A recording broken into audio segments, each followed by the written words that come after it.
The 1927 Grand Prix season was the third and final World Manufacturers' Championship season and the second run to a 1.5-liter engine limit. Despite the low manufacturer interest, the only modification to the regulations was that the minimum dry weight of the car was increased from 600 to 700 kilograms. Although two seats were the usual, a single seat was now also accepted if the seat was a minimum 80 centimeters wide and 25 centimeters high. This year, the European Grand Prix was awarded back to the Italian Automobile Club. Once again, each team had to compete in at least 3 of the races, including the mandatory Italian Grand Prix, to qualify for the championship. Ettore Bugatti had a winning formula with his Type 35 chassis and its variants, and changed little over the close season, aside from fitting a larger supercharger to the Type 39A Grand Prix car. However, after the exhaust debacle of the previous year, Delage set about making fundamental changes to their car. The 2 superchargers replaced by a single one, while the engine block was reversed and offset from center to move the exhaust away from the driver. The result was a greatly improved car. The Maserati brothers developed their first model, the Tipo 26, as the 26B with its supercharged straight-8 engine bored out to 2.0 liters. Fiat had retired from racing at the end of 1924, yet in September, the astonishing new 806 model appeared at the Italian Grand Prix weekend, but raced only the Formula Libre, which won easy. The low profile gave it a blistering top speed of 250 kilometers per hour, easily 40 kilometers faster than any of the current competition. That it only ever competed in one race left many commentators wondering what might have been. The championship opened with the Indianapolis 500, once again a contest between Duesenberg and Miller engines. Previous year's winner Frank Lockhart started on pole position and led for over half the race until his car suffered a broken conrod. Rookie George Souders, driving Peter DePaulo's 1925 race-winning Duesenberg, came through and took a comfortable victory with an 8-lap margin. The start of the European leg of the World Championship was the French Grand Prix, held at Montlhéry. 10 cars were entered from 4 manufacturers: Bugatti, Delage, Talbot. The final entry was the Halford Special. After race practice, Ettore Bugatti withdrew his team, saying his cars were too uncompetitive. In the race, while all the other cars had assorted issues, Benoist kept circulating at a rapid pace. Benoist ran away to lead a 1-2-3 victory for Delage. After the French Grand Prix, Louis Wagner announced his retirement. After a notable career, he was the last active driver from the original 1906 Grand Prix. A full Delage podium with Robert Benoist, Edmond Bourlier, and André Morel. By the time of the next Grand Prix in Spain, Talbot had withdrawn from motor racing, with the company facing an uncertain financial future. Bugatti did arrive to contest the race with Delage. The 7th and final starter was local Bilbao driver José Joaquín Palacio, driving a Maserati Tipo 26.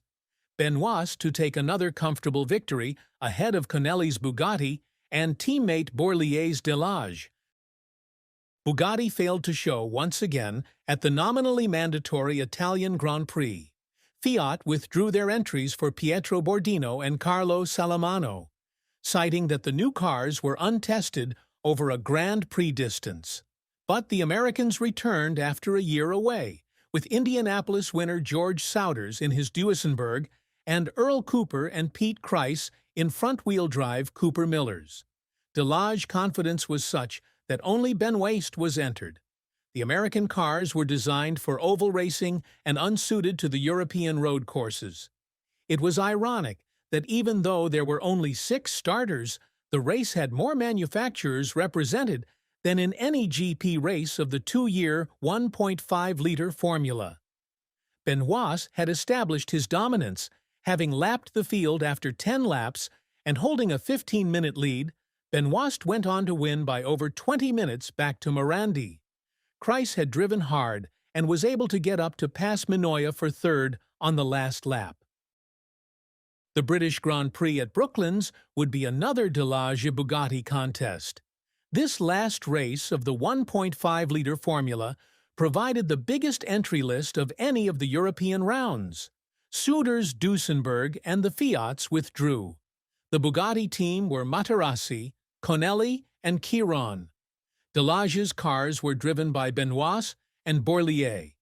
The final entrants were two Thomas Specials. They were built by J.G. Perry Thomas, based on the Leyland 8 luxury saloon chassis. The cars had been sold after Perry Thomas was killed earlier in the year, making a land speed record attempt at Pendine Sands. During the race, and having complete dominance, Louis Delage issued team orders for his cars to finish in numerical order, which by opportune pit stops was what happened, with Benoist winning from Bourlier and Devo. Chiron finished the 125 laps nearly half an hour later, and Materassi was flagged off still a further 7 laps back.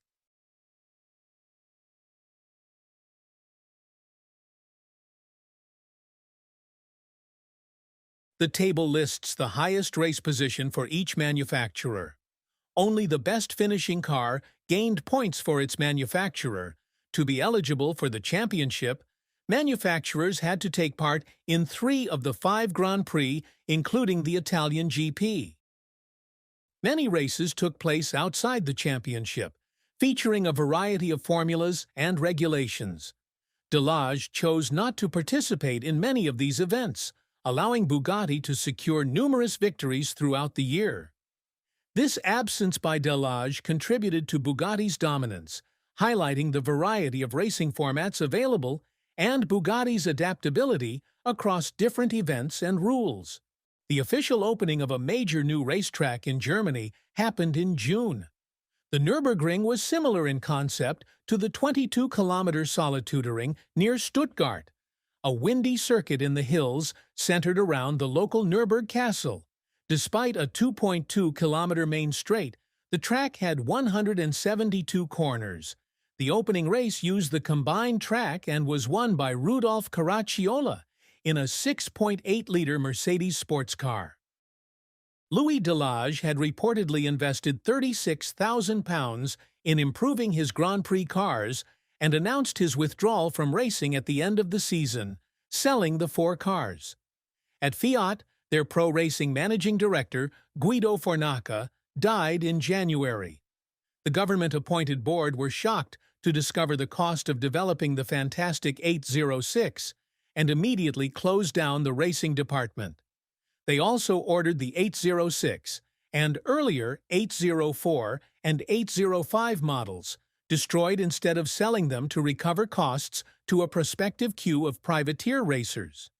For Robert Benoist, with his unbeaten run in the World Championship, the reward was even greater.